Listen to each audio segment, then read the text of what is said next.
This is Diana Sullivan in Austin, Texas. I'm a knitting teacher, and this is my brand new Tru-Knit circular sock machine. I'm very happy with mine, and I just posted a very positive review. I recommend it as a reliable, smooth, quiet, feature-laden, and quality-built CSM. Many CSM knitters start after hand knitting socks, or perhaps were not a knitter at all, and they may not have anyone nearby to teach them the machine. There are a lot of online resources, and I've linked some of my favorites in the description box below. I'm also filming a few quick start lessons for newbies. If you aren't sure how to start, or the machine is frustratingly unfamiliar to you, these lessons are for you. I hope to give you a great start and some early confidence using your CSM. In this lesson, I'm going to shape a heel. I'm going to do the heel shaping from the first sock in the book. So I'm going to start with the 6th needle behind B and D. This is D and this is B. Remember, our marks were center back A, center left B, center front C, center right D. So I want the 6th needle back. 1, 2, 3, 4, 5, 6. Pulling it up. The machine does not knit needles that are pulled up. Over here I want the 6th needle back. 1, 2, 3, 4, 5, 6.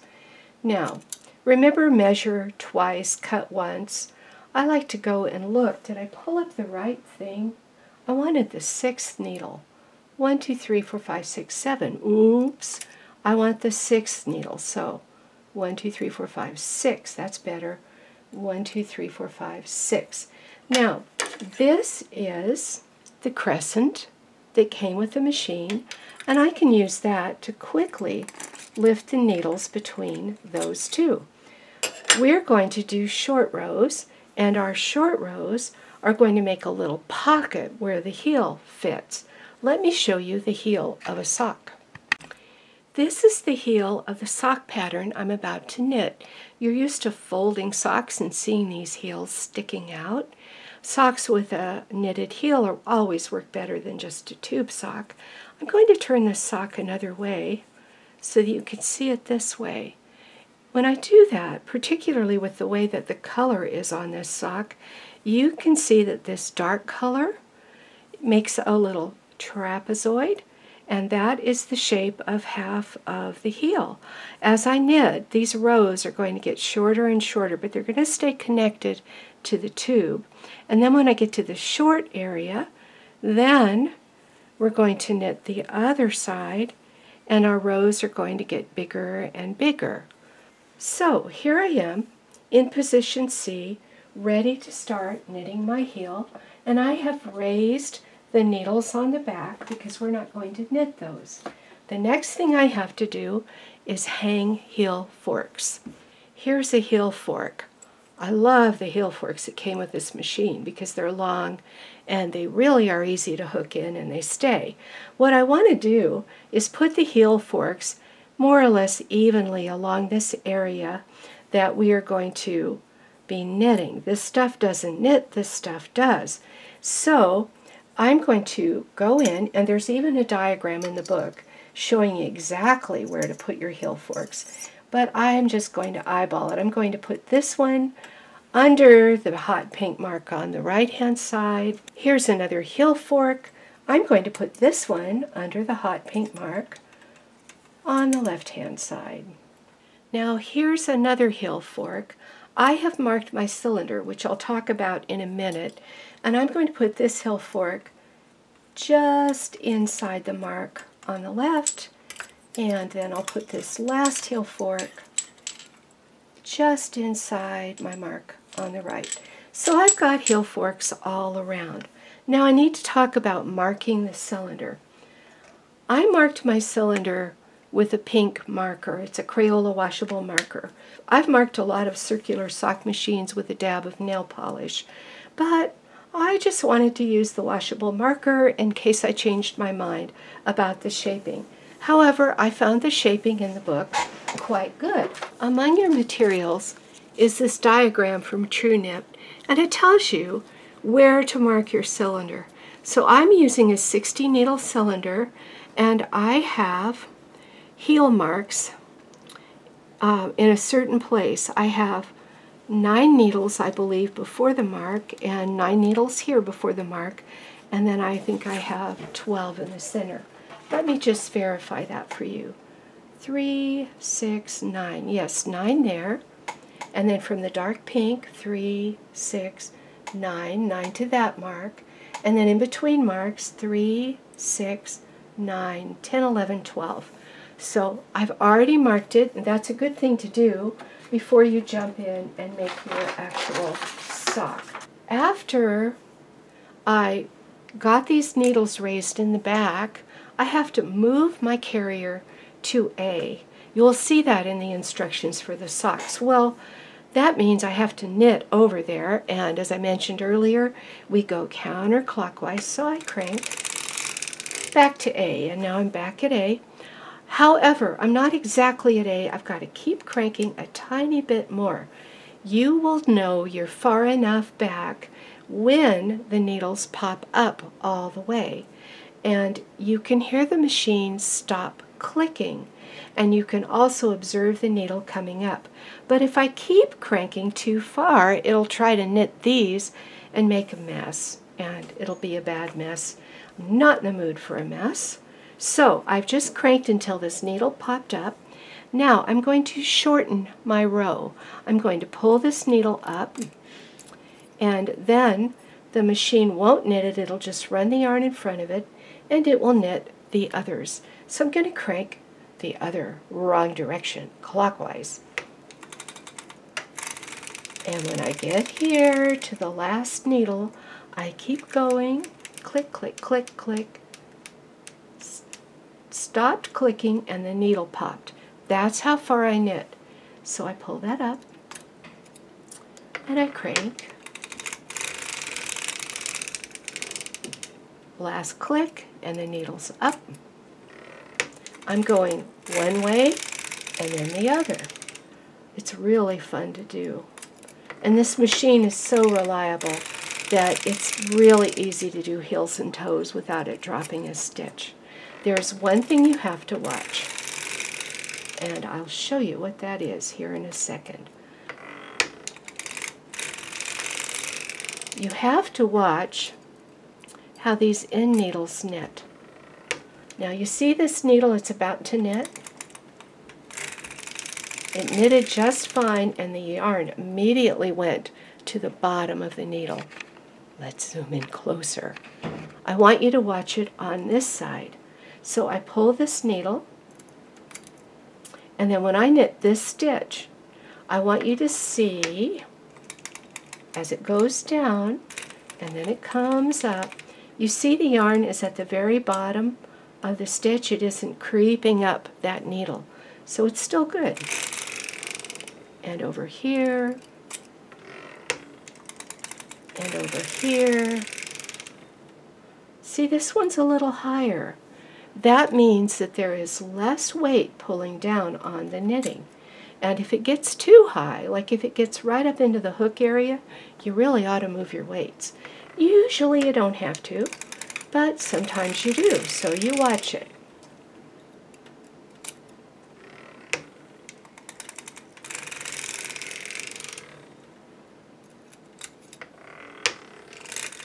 Now the book calls this a Creelman heel. I've never owned a Creelman, so I wasn't familiar with the Creelman heel. I've had so many sock machines, but not a Creelman.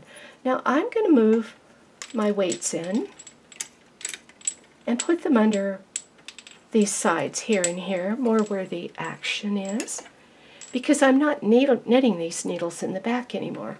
And I keep doing my back and forth stuff. Knit across, lift a needle, watch it knit back, lift a needle, etc., etc. Oh, so much fun.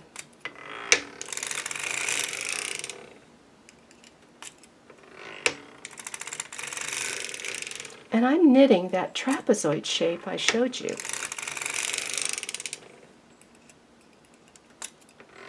Now when I get to those pink marks I was talking about, I will have knitted far enough with the decreasing part of the heel. I'm not there yet.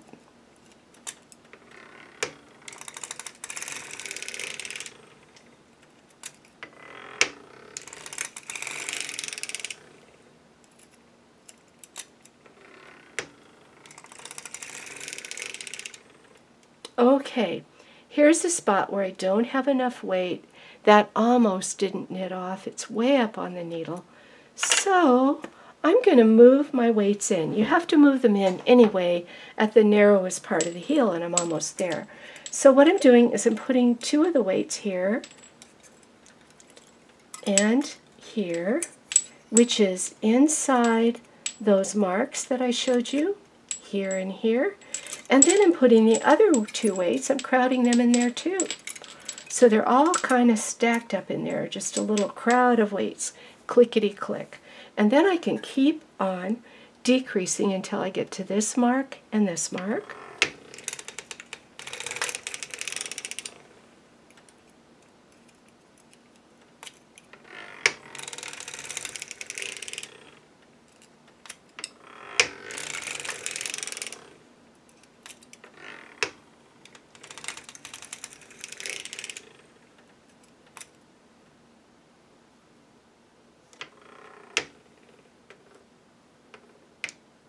When I've done all my decreasing, all the needles are down in between the marks. And now I can start increasing. Now this increase is a little different from some of the increases I've done with other machines, but let me show it to you. What you're going to do is increase this needle first because the carrier's over here and the yarn's over here. So we're going to go this way. So I just bring this needle down and I make sure that latch is open. See my fingernail in it? And then I like to hold that latch open until I'm almost there. Once I'm close, the yarn carrier, the silver bullet, will hold that thing open. And now I can knit across. And I'm going to increase on this side. So I bring this down and I'm just going to put a fingertip there and hold it to the last minute and then knit on across. Sometimes if they're a little hard to push down, you just need to push the carrier a little bit farther. But I'm going to hold that until I'm close. If you put your finger low enough, you can hold it and not interfere with the yarn or anything. Now I'm just putting my finger there, kind of below the carrier. You can pinch your finger if you're not careful. And I know lots of knitters don't bother with the finger. What they do is they bring it down like this, and they make sure it's open, and then they observe and make sure it stays open.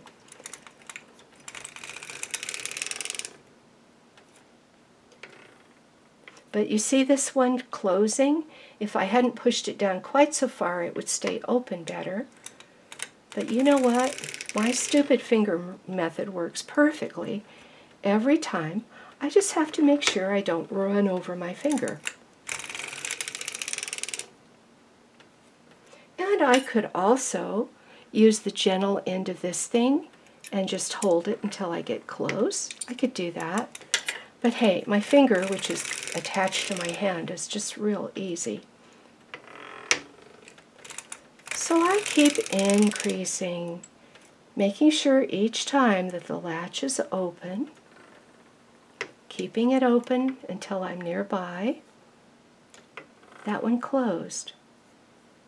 So I'm going to keep that open until I'm nearby.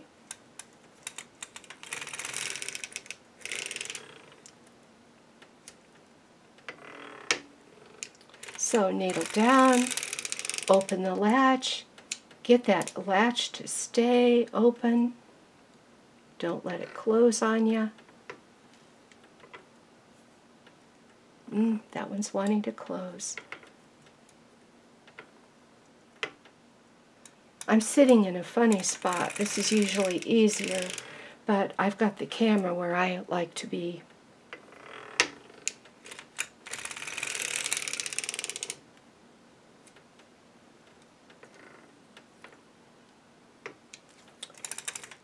Now, what I'm watching for is the pink spot. I am going to increase until I increase the last needle before the pink spot.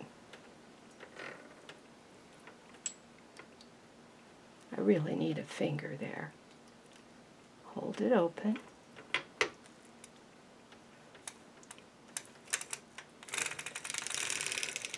So that was the last needle in front of the pink spot on the right. This is the last needle in front of the pink spot on the left. And I'm going to knit that needle. I'm going to knit over to C. C is center front. Think of that C as center, A, B, C. And now I'm going to put all these needles in the back down. Now you'll observe as I put them down, I feel every needle and make sure that its latch is open. And I can often do 3 at a time, but I just want you to be careful that all your latches are open. A latch that's closed is a stitch that drops. The carrier on this machine is designed to keep the latches open once you start them correctly, but you do have to start them correctly as you bring them down into work. So that completes our heel shaping. We have knitted this heel right here, and you see the foot is after the heel. So the tube I would knit next would be the foot. So I am just going to start cranking a tube, because you always have a tube after a heel.